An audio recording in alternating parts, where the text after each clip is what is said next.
ఇడదాకింది అదే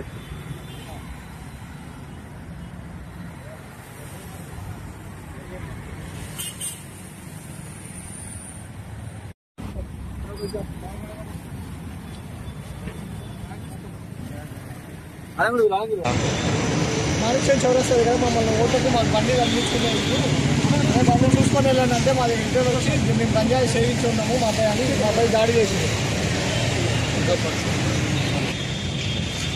అదే మీకు ఎన్ని నెంబర్ బండి అని నేను అక్కడ వచ్చి బండి తీసుకొచ్చి నాకు వెహికల్ అడ్డం పెట్టిన వాళ్ళు వచ్చి ఆర్డర్ పెట్టిన అంటే వచ్చి ఆర్డర్ కొడుతున్నా అని చెప్పేసి గట్టి వచ్చి కొట్టు రాలా ఇప్పుడు కొట్టుకుంటూ అడ్డం పడి కొట్టిన ఆటో నాకు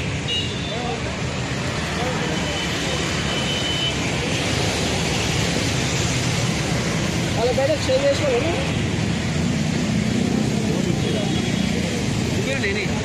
హలో నాతో పాటు వేరే వాళ్ళు కూడా వాళ్ళు కూడా ఇంటికి వచ్చింది.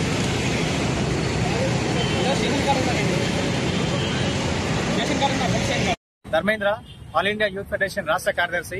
ఈరోజు మేడ్చల్ జిల్లా Rachakonda police commissionerate Mallapur division లో ఈరోజు విచ్చలవిడిగా ఈ గాంజా సేవించి దారిన పోవడం వెళ్లేటటువంటి వాహనదారులని చాలా ఇబ్బందులు గురి చేస్తూ ఈరోజు విచక్షణ రహితంగా దాడి చేసి రాళ్లతో కొట్టినటువంటి సందర్భాన్ని మనందరం కూడా గుర్తు చేసుకోవాలి.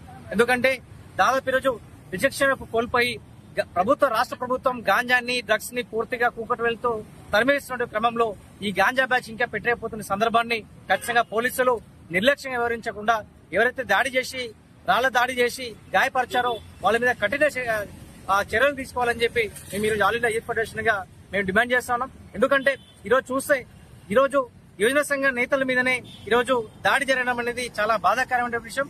పోలీస్ యంత్రాంగం నిర్లక్ష్యం వివరించకుండా దాడి చేసినటువంటి వాళ్ళని తక్షణమే పట్టుకుని వారి మీద పీడీ యాక్ట్ ఇంప్లిమెంట్ చేయాలని చెప్పి, అదేవిధంగా ఎన్డీపీఎస్ యాక్ట్ ప్రకారం కూడా వారిని పూర్తిగా పరీక్షలు నిర్వహించి చర్యలు తీసుకోవాలని చెప్పి మేము ఏవగా పిలుపునిస్తున్నాం. అదేవిధంగా ఈ పోలీస్ యంత్రాంగం కూడా ఖచ్చితంగా వారు వివిధ పద్ధతుల్లో పూర్తిగా గాంజా బ్యాచ్ ని నిలువరించే విధంగా వారు పూర్తిగా పటిష్ట భద్రతతోని అవగాహన కార్యక్రమాలు చేపట్టాలని చెప్పి మేము ఏవిగా తెలియజేస్తాం. బైక్ ఆటో తీసుకుంటే బైక్ అడ్డం పెట్టారు, ఏమన్నా తీయలేదు, ఆర్డర్ కొడతా కూడా తీసలేదు. అతను వచ్చి గొడవ పెట్టుకోరు అన్న బండి తీస్తే మా ఇల్లు ఇదేనని చెప్తున్నా, కానీ వినట్లేదు. వినకుండా వచ్చి నా దాంట్లో ఫుల్ కొట్టిరు, ఆటో మొత్తం దఫం చేసి పడుతుంది, బ్లడ్ గిట్టు నెచ్చి వచ్చి పలగొట్టింది. మరి నేను చంపేస్తాను, నేను ఎవరైతే సియాగి చెప్తావా, పోలీసు చెప్తావా, ఎవరు చెప్పుకుంటే చెప్పుకోపోరా చెప్పి కొట్టుకు వస్తుంది. నేను పారిపోయి బండి తీసుకొని పోలీసు గారికి వచ్చింది.